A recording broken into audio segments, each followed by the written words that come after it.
Bless you. Here we go. So today we're going to go down the rabbit hole, like I said before, and that is the concept of, you've heard of what goes up must come down. Well, today we're going to start with what speeds up must slow down. You know, obviously things take time to speed up and slow down. I'm going to start all over. Today we're going to go down the rabbit hole a little bit more. We're going to talk about deja vu and starting all over again because my mind gets distracted really easily. So notice how on these first examples, the external force and the internal force are in the same plane. Sagittal and sagittal for the knees, right? Sagittal versus sagittal, as my sons say, sagittal v sagittal. Okay. That's not always the case in human motion. Sometimes we're going to have external forces that are not in the same direction as our muscle agonist. And you're like, when would that ever happen? Have you ever seen somebody in the gym holding dumbbells like this? And instead of going with the external force, they go in the opposite direction of the external force?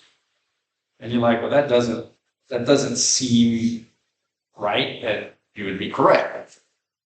In addition, there's no external forces that are trying to make us move transversely. Like, in other words, gravity is pretty persistent, but it's very unilaterally, directionally.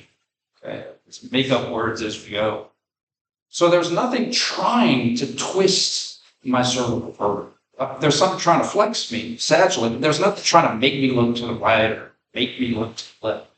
And so we're going to talk about those instances of how muscles influence motion when there's no external forces. Okay. So the first example I'm going to give you, and then Mr. Gilbo's going to come up here and show me this point is, you ever had a car run out of gas and you're pushing the car and you're feeling accomplished because you made this heavy car move? So Gilbo, come help me here. Or in the case of a party trick, have you ever seen the party trick where you put your hands together and strong guy, strong person, and you're like, do not let me push your hands off. And you squeeze them hard and then you knock them off, right? Everybody does this, okay? Now try me. I have a technique that works pretty well. Come on. Okay, the technique is called gripping your thumb, right? Yeah, that'll win you a drink. But before you go down, before you go back to your seat, the reason this works is because my force is not in the same direction as your force. It's kind of common sense, but we don't think about it, right? So your force is, don't use the thumb trick, okay? Your force is up and down. Well, I'm not trying to pull your hands apart. I wouldn't be able to do that. I'm not strong enough to do that. My force is perpendicular. All I have to do is overcome your friction. That's it. But we don't think about those things, okay? Thank you for not breaking my thumb. Yeah, that's all I worry about that. If anybody's ever seen somebody hold like a plane or a train and they're like, look how strong. And I'm like, that's cool. I want to see you lift it up. That would impress me. Like not pushing it perpendicular to gravity. Lift it up. Go against the flow of gravity. So I'm giving you these examples till our brains are kind of conditioned to think force v force, but it's not. It has to be in the same direction for it to really count, for it to really work. So going back to our leg analogy, right? Let's see here. So it's in the same plane. The external force is trying to flex my knee sagittally. My internal forces are trying to extend my knee sagittally, sagittal v sagittal, right? And so that makes sense. Just a quick review. I establish my agonist, my knee extensors. When I observe knee extension, that's going to happen concentrically. When I observe knee flexion, that's going to happen eccentric for this scenario. Extensors do extension concentrically. Extensors do flexion eccentrically for this scenario. Now let's take a look at what I just mentioned. Let's take a look at this exercise. Okay. So this kind of throws off our verbiage because there is no external force trying to horizontally abduct or adduct you. Does that make sense? Gravity's trying to abduct you when you're here, so you're going to be using isometric abductors. And in this position, gravity's trying to extend you. So you'd be using flexors isometrically here. So there is no external force that's trying to make you move transversely. So therefore, there's nothing for you to resist against. There's nothing for you to allow happening. There is no eccentrics, is what I'm trying to get to. Does that make sense? Like there wouldn't be a concentric phase or an eccentric phase here. So far, so bad? All right. Now let's use some common sense. I'm going to tie this all together in one big bow. But we have a lot of life data. I've told you that before, and I'm trying to unlock it for us to be able to talk about these things that your body already has the answers to. If I had my elbow in this position, obviously gravity's trying to extend me. If I have my elbow in this position, obviously gravity's trying to flex me. But what if gravity wasn't trying to do anything to my elbow? What if I had my elbow in this position on the table? Gravity is neither trying to extend me or flex me, right? I'm perpendicular to gravity. There is no external force trying to do anything. And what do we also know about muscles? Muscles can only pull. So if I want to flex my elbow and there's no external force trying to make me do anything, does it make sense? I have to shorten my elbow flexors to cause elbow flexion. And does it also make sense? It has to be concentric. It has to be shortened. Flexors have to make me flex when there's no external force there. Extensors have to make me extend when there's no external force there. Does that make sense? So when there's no external force, concentric contraction is going to speed up motion. It has to. What speeds up must slow down. Our joints aren't like tires that can keep spinning and spinning and spinning. We run out of motion. We run out of range of motion. Your joints can either stop because of soft endpoints, which is basically tissue squishing up against tissue, like when you flex your elbow enough, you get squish on squish. Your knees, your soft tissues could stop your motion. But most of our joints stop because of ligaments stopping them or bone stopping. Either one of those sound like they hurt. In fact, for your knees, when you extend your knees, they stop because of ligaments. That's why the hyperextended knees will oftentimes tear an ACL, a ligament, because it ends with what we call firmum. Where I'm going with this is, in the absence of external forces, we have to understand that because muscles can only pull, it's going to take concentric contraction to speed up motion in the way you want to go. So like say my cervical vertebra, nothing's trying to make me look to the right or to the left. So if I want to look to the left, I have to use concentric contraction of my left transverse cervical rotators to make myself look to the left. Just like I had to make myself flex if I wanted to. Concentrics will speed up motion in the absence of any external forces. However, those same muscles that hold you to speed up can't push you to slow down. Right? I can't take my bicep and my other elbow flexors and speed up my flexion and then push me into my flexion. And what speeds up must slow down. So I need you to imagine this, guys. This is where we're getting down the rabbit hole a little bit. But I think it's common sense. I really do. Imagine this. If I'm trying to look to my left, and obviously I don't want to get to the end of my road, that sounds like it might cause some damage. So eventually, when it comes time to slow down And I don't want my ligaments to stop it. I don't want my bones to stop it. That doesn't sound very healthy.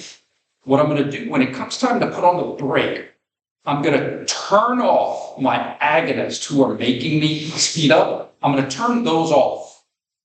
And I'm going to turn on the muscles that pull in the opposite direction to help put on the brakes, to help slow me down. It's no different than if you're traveling and you put on the gas of your car. The same pedal that sped you up can't slow you down. You got to take your foot off of that pedal and press a different pedal. So it's very similar. If I want to speed up left transverse, my left transverse cervical rotators will put on the gas, but when it comes time to put on the brake, I need to turn these off, and I need to pull with the muscles that pull in the opposite direction to put on the brake. In other words, listen to my verbiage. What speeds up left transverse cervical rotation in the absence of an external force? Left transverse cervical rotators speed up left transverse cervical rotation through concentrics. And right transverse cervical will slow down left transverse cervical rotation through eccentrics.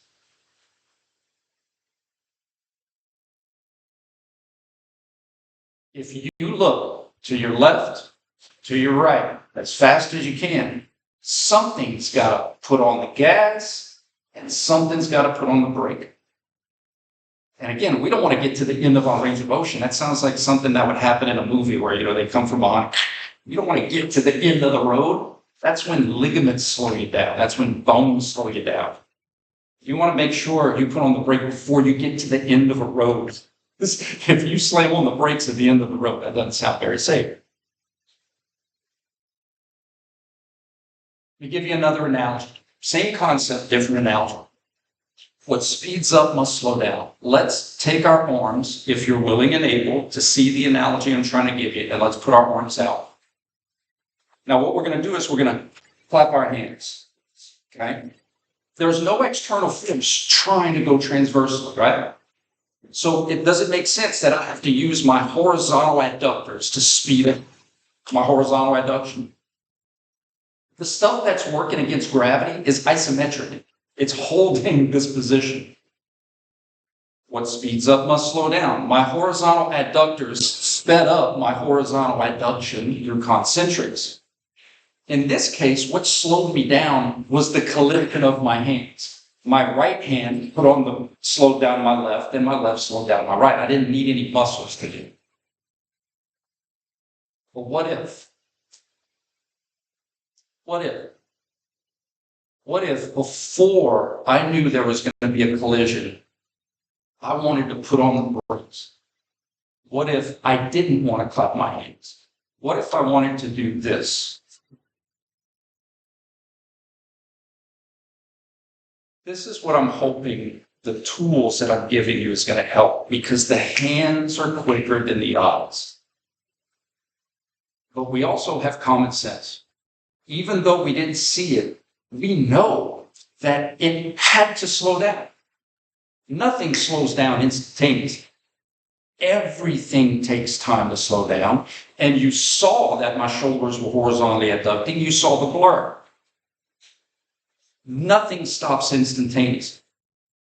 Even in baseball, when you see somebody hit a ball and it looks like it was instantaneous, the ball is literally collapsing into the bat, then leaping off of it like a bullfrog that's off the ground. It just happens very fast. So we don't see it. We got to slow it down. Here's my question to you. It's common sense. It really is. You know this. I just need to get your brain to unlock it and communicate it. We start here. Only external force is trying to adduct me. So my abductors are going to be working isometrically to hold this position. Question number one. What agonistic group, what group of muscles sped up my horizontal adduction at my shoulder? Through what type of contraction? Question number two. What slowed down the horizontal adduction at my shoulders, and through what type of contraction? And it still reads like a sentence. These muscles speed up this motion through this type of contraction. These muscles slow down this type of motion through eccentric contraction, braking. Give that thought. And as always, discuss it amongst your peers. To me, that's the best way to learn. But you don't have to.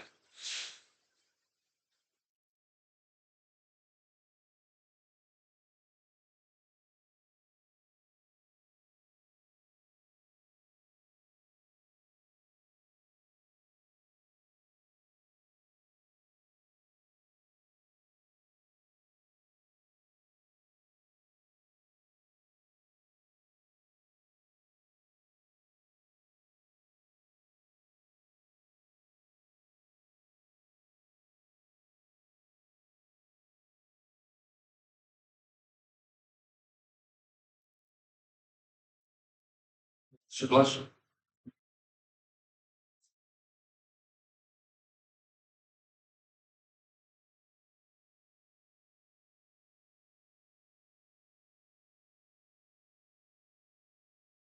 All right, guys, I want to get to a lot of examples today. External force is trying to just bring my arms down. There's nothing trying to make me go across. And muscles can only pull. I can't use muscles to push me across. Horizontal shoulder adductors are going to speed up horizontal shoulder adduction through concentrics. But those same muscles cannot all of a sudden push me to a stop. So what's going to happen is, eventually, when it comes time to put on the brake, I need to turn these pullers off and I need to turn these pullers on. Who are those pullers? Horizontal abductors. Horizontal abductors. Who are those muscles? Who cares? I need anything that pulls in the direction of horizontal abduction to put on the brakes and slow down the horizontal adduction before my hands clap, if that's what I want. Horizontal abductors are going to slow down the horizontal adduction through eccentrics. Now, here's what I think mechanically is really cool about this. How many of you have ever taken your car to get your brakes fixed, right? Your brakes make squeaky sounds. You never have to go get the gas pedal fixed. You never have to get the gas fixed. It's always the brakes. Guys, that's where damage happens, is with braking. A rope never snaps when it's shortened. A rope only snaps when it's being pulled apart. Does that make sense? Ropes only fray when they're being pulled apart. So for these eccentric phases, that's really important for us to be able to identify and understand, because that's where the damage is happening. And when I say damage, I don't mean that in a bad way necessarily. Sometimes we want to have delayed onset muscle soreness, and certain times we want to progressively do damage so that we could rebuild it in the right way. So I'm not saying damage is bad. We need to know where this is happening, though, mechanically. It's in the eccentrics, where the muscles are being lengthened and putting on the brakes. For kickers and punters, does it make sense that probably more likely when you're going to pull or strain a muscle, it's probably not the muscles that are speeding up your foot, it's the muscles that are slowing down your foot. The muscles that have to put on the brake. Whoa, get over here before you go too far. So another reason why eccentrics are so important. Let's take that same example. I didn't want to start with the cervical because it's just kind of weird, but I think we can kind of see horizontal adductor speed up, horizontal abductor slow down, concentric, eccentric. Even if you don't see it, it has to be there because my shoulder was moving this way and then it's not. Something had to stop it. Make sense? Let's do that same exercise with the cervical vertebra. Transverse plane, nothing's trying to make me twist to my right or my left. This time, I'm going to look to the right. Look to your right relatively quickly, so that way you can emphasize something's got to put on the gas and something's got to put on the brake. And it can't be the same muscles. The same muscles that sped you up can't push you to a stop. The same pedal that sped up your car can't be pushed to slow down your car. Bless you. Does everybody understand the exercise? Look to your right relatively quickly to emphasize gas and brake concept. Which muscles, based off the direction of pull, are going to speed up your motion, and then which muscles are going to slow down your motion. And I don't know, for whatever reason, I feel like snapping. I've been working my way back. Don't mind me, I've been up since 2. I'm delirious.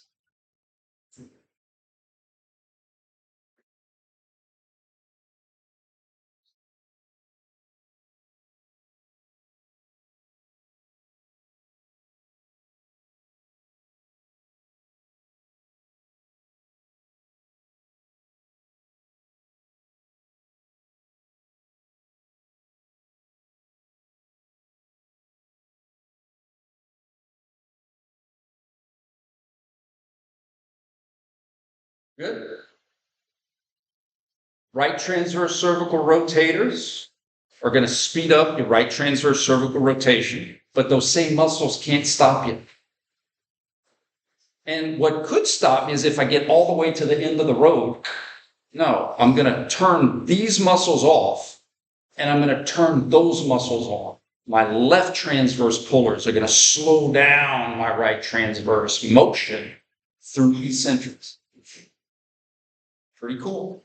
And again, who are those muscles? Who cares? We're going to learn in biomechanics. I'm going to teach you about the right sternocleidomastoids and the erector spinae and how they work to twist your cervical. But if all we did was give you names of muscles based off of Latin origins, origin insertions, we lose sight of how they work, and that's directions.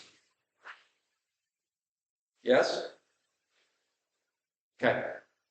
Next question for understanding. I'm going to keep my pelvis fixed, okay? I'm going to keep my pelvis fixed. And I'm just going to do some trunk twists as fast as I can. Watch, I'm going to do 10 really, really fast. Do you want to see it again? Okay, that joke didn't really land, but so the point is that I'm speeding up and slowing down, speeding up and slowing down, speeding up and slowing down. There's no external force trying to make me twist. What speeds up must slow down. I'm going to be speeding up right transverse. I got to slow down right transverse. I'm going to speed up left transverse. I got to slow down left transverse. Speed up right. Slow down right. Speed up left. Slow down left. Rinse, wash, repeat. Some of you may have heard the term stretch shortening cycle,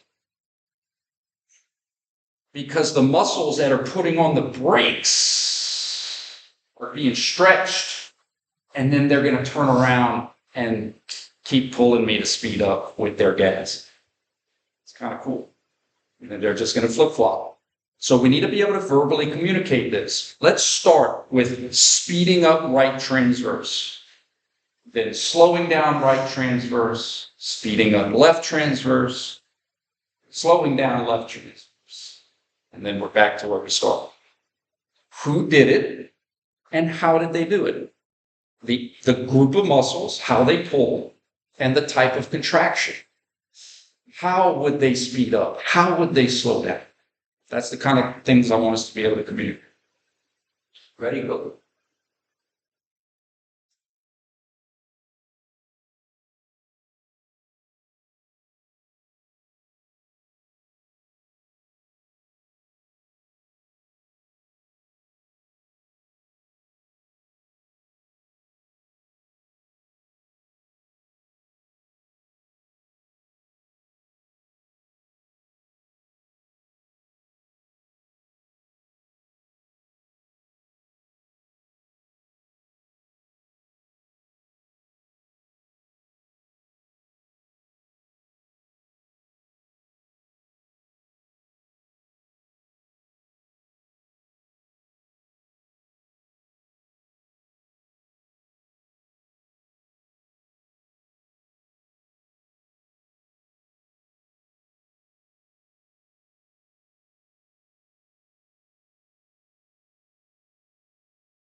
Bless you.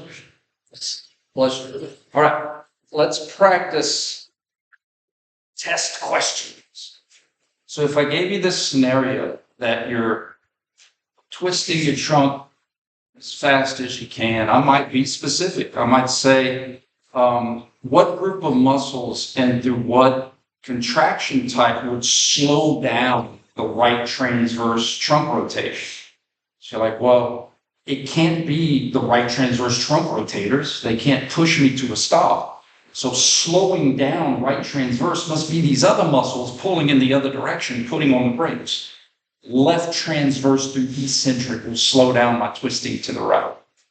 Those same muscles get to stay on, get to stay recruited, slowing me down, changing my direction, and making me speed up the other way. Ladies and gentlemen,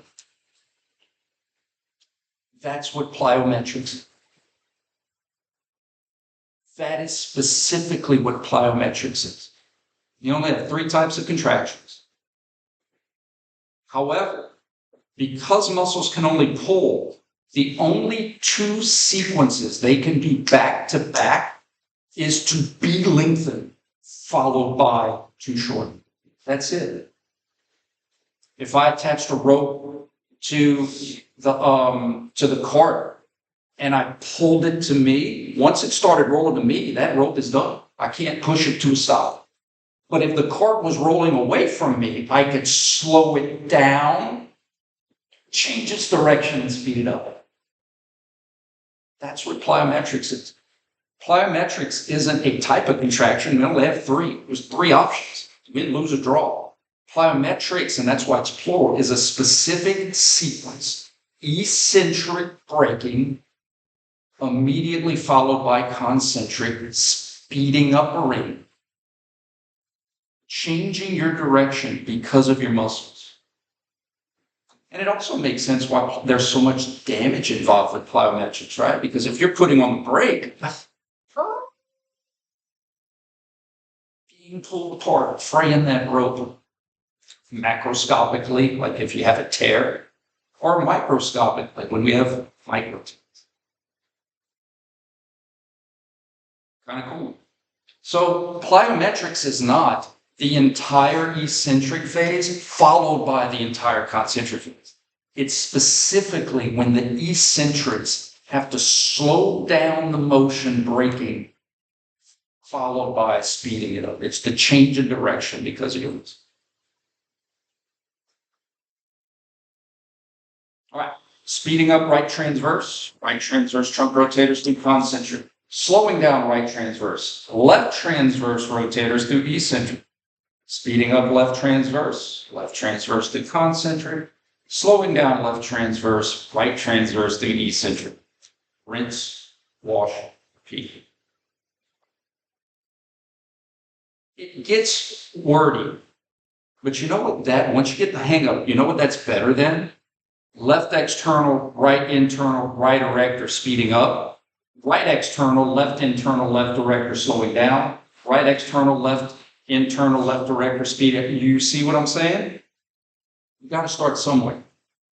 And once we can get the direction of pull down, then we can just branch off of who are those muscles in that group. Who pulls that one? Heck of a lot easier. Let's do another. If you're willing and able, stand up. We're going to do a pelvic girdle rotation. This will also help us remember emotions. Remember, guys, for your final, what good is understanding agonist and contraction if we don't even know our motions? Okay? You're standing. Note there's no external force trying to make you move transverse. All I'm specifically asking you is, what agonist and what contraction, right and left hip, both hips are on the ground, and you undergo right transverse pelvic girdle rotation. I'm not even asking you about what put on the brake, only gas. Baby steps. Standing here, nothing's trying to twist you. You do this, right transverse pelvic girdle. Was it trunk muscles? Yes or no? No, feet are on the ground. It's got to be hip muscles, right? You tell me which muscle's on the right, which muscle's on the left. Do we all agree it must be concentric to speed you up? Awesome. So tell me the agonist on each hip. That's your question.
It's fun applying knowledge.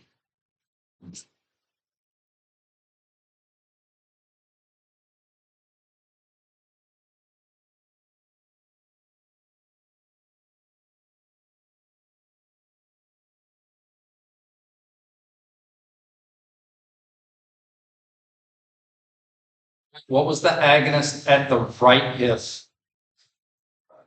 Internal rotators, outstanding. Internal rotators. Because this is right hip internal rotation. This is left hip external rotation. So my internal rotators on my right side are going to work with my left external rotators on my left side to spin the basketball. So we call a force couple in physics. Two different linear directional forces working in the same rotational direction. No different if you were in a merry-go-round and you were spinning the kids, you'd want your teacher friend to be on the other side pulling in the opposite linear direction, but it's in the same rotational direction. That's what's happening. Right hip internal is concentric, left hip external is concentric. Now, obviously, what speeds up must slow down. Eventually, when it comes time to slow down that motion, you're going to need to turn off these and turn on the others. Do you have to? No. But if you don't, something's got to stop that motion. And it's either going to be the ligaments at the joint or the bones at the joint. Or sometimes, like I said, you have some soft, like if you flex your elbow, you could have squishy stuff that stops your motion. But most of the time, it's ligaments and bones. So like even when, I'll give an example. If you're shooting the basketball, that slowing down that extension, I'm going to start actually slowing it down right here because I don't want my bone to smack up against the bone. How many of you ever, just giving you some practical examples? I don't play ball anymore. Basketball is one of my favorite sports, but I don't play more because I'm just too old and I can't get hurt. I have sprained ankles and pulled muscles, and I don't recover like I used to. But when I would just shoot, I haven't shot in a while, but if I would just go shoot, my triceps and my KNES wouldn't be sore. You know what would be sore? My elbow flexor muscles. Right here, every time. Brachioradialis specifically. And the reason is because those are the muscles that are going to be braking my extension. They're eccentrics, putting on the brakes to slow down my extension before my extension hits bone. before bone hits bone.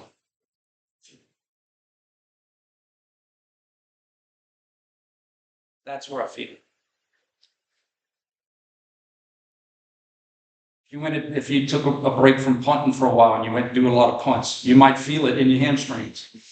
Your hamstrings didn't speed your foot up, but it sure as heck slowed your leg down.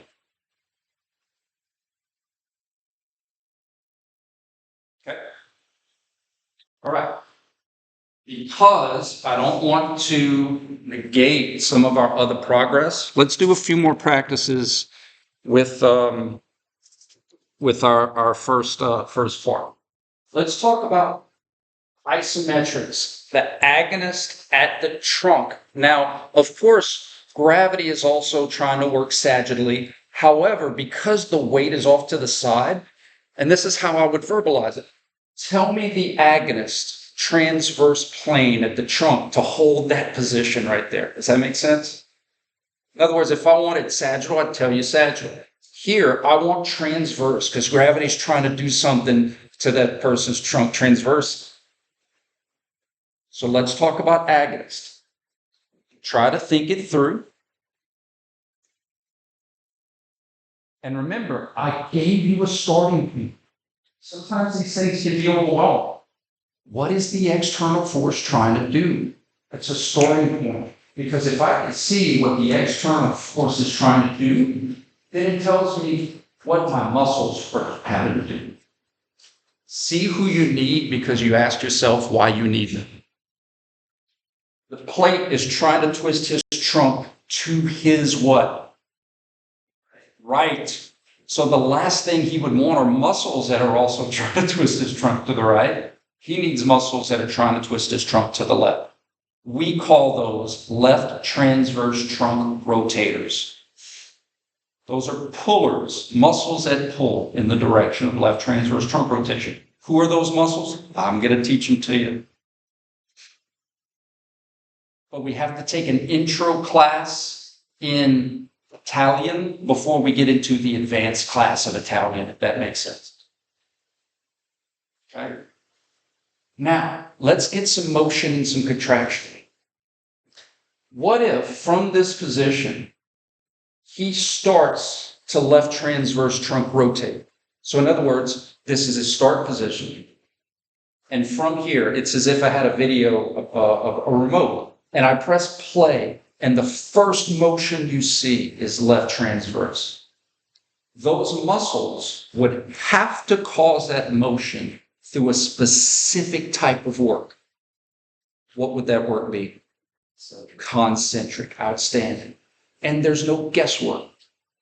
No pun intended. Because the muscle's pull matches the motion caused. And if he went to that position, it has to be eccentric because the muscle's pull is opposite of the motion observed. That's physics. Physics can be frustrating, but you know what it is? Consistent. Unlike that physiology, wizardry stuff that they're always changing. I have nothing against physiologists, guys. It just doesn't work for my brain. I like stuff that's all the time. That's what I like.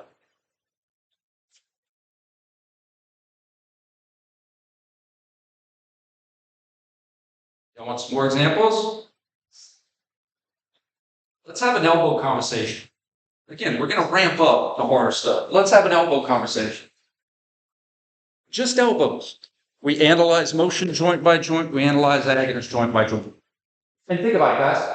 Agonist, muscles doing a job, being recruited to do a job. Do y'all remember in biology or physiology, reciprocal inhibition of antagonistic muscles, right? You turn one on and you're going to send a reflex to the ones that pull the other side. Hey, you take a break, right? It's all different forms of C stuff. Antagonistic muscles, just pull in different directions. Let's just have an elbow conversation. We'll keep it simple. Let's go left to right, right to left. You should on the test be able to identify the agonist group. Do I need elbow flexors or elbow extensors? Don't answer it. I'm giving you practice. We should also be able to match up motion with contraction. The elbow blank is this motion through this contraction.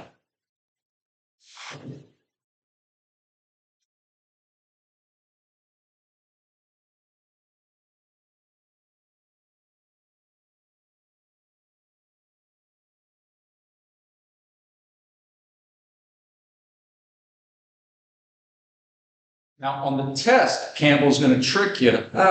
It's not tricky. If you know it, there's no trick. That's like saying, hey, Dad, one of my youngest son, my youngest son would be like, hey, Dad, I'm going to ask you a trick question. Instead of asking you what's 4 plus 3, I'm going to ask you what's 4 minus 3. It's not a trick if you know how to add and subtract, right? On the test, guys, I'm telling you, I'm pleading with you. I'm telling you where most students get tripped up. On the test, I'm going to say bang to bang. And some students' instinct is going to say, oh, well, that was elbow flexion. So we must need the flexors.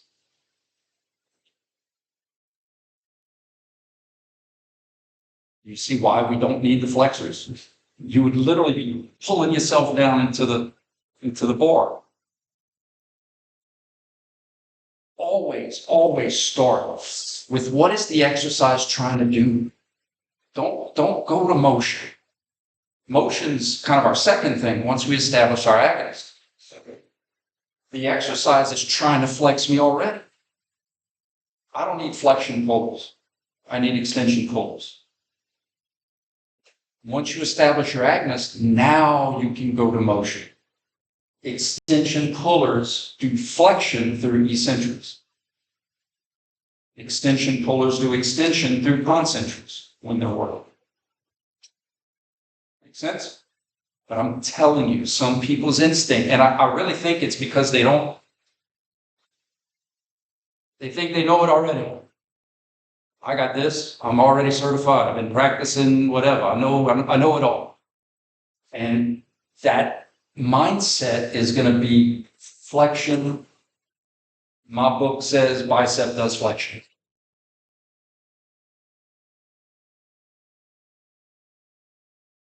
And I'm not saying the bicep can't do flexion. What I'm trying to say, it doesn't always have to do flexion. That's what I'm trying to teach you, is to not assume. Now I think you guys can see why my first commandment is to not assume. All right, let's do another. Why don't we do some different kind of stuff?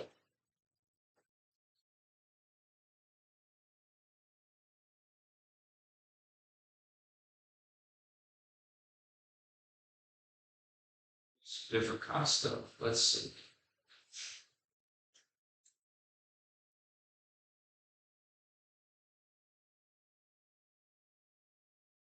Guys, even though the examples are different, the concepts aren't. The concepts stay the same.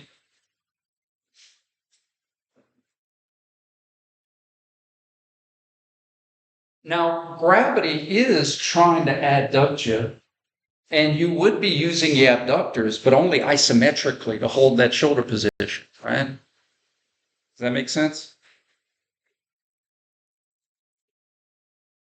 Do not start with motion. If you start with motion, it's going to get you trapped. We always start with the external forces.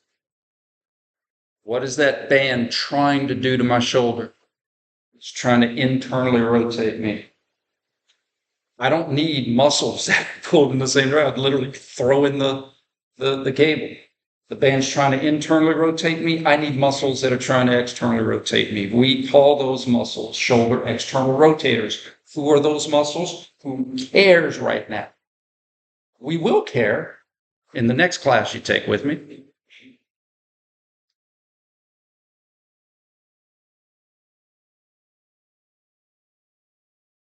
Left to right, external rotators do external rotation concentrically. And from right to left, external rotators do internal rotation eccentrically. I've said this before, I'll say it again because that's how I teach you. For exercises, same external force, same agonist. The different motions isn't because of different muscles. It's because of different contractions.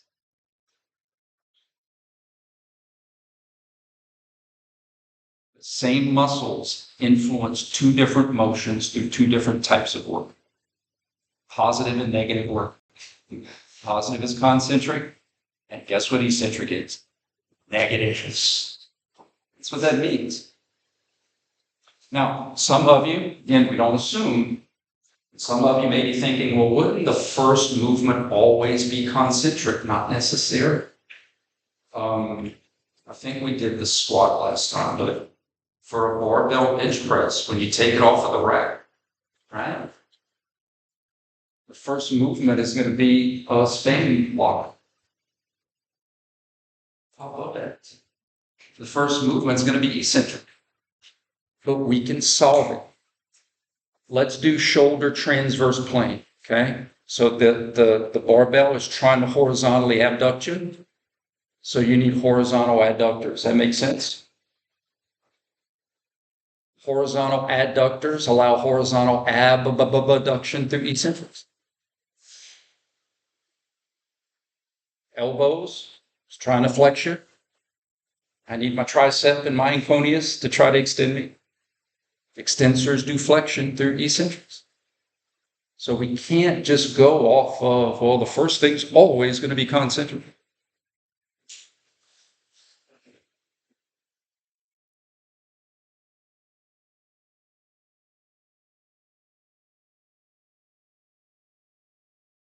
You guys want to end with a hard one, or y'all want to keep? You want to do a hard one? Let's give some motion to this. We did it last class, but now we'll give some motion to it.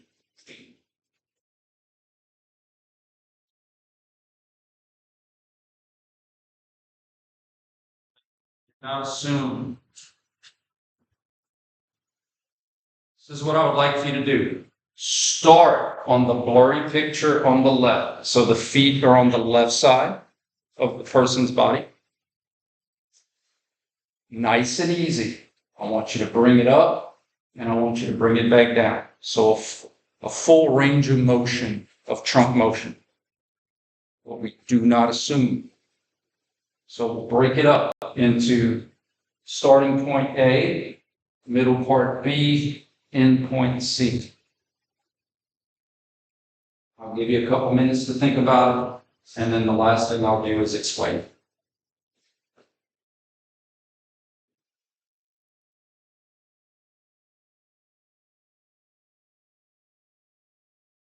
Has this stuff made you thinking about? Has this stuff made you think differently when you're exercising? Awesome. Good. And like I said, you already know this stuff. People that tell me this is tricep and this is bicep, right? Bicep would be working eccentric. Their bodies already know that this is a tricep, because they already know. Their bodies know. We just need to get, again, your brain to communicate what your body already knows.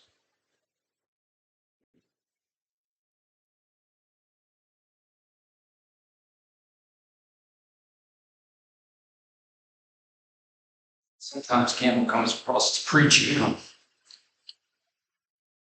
because I'm passionate. Church of KNES, Church of KNES.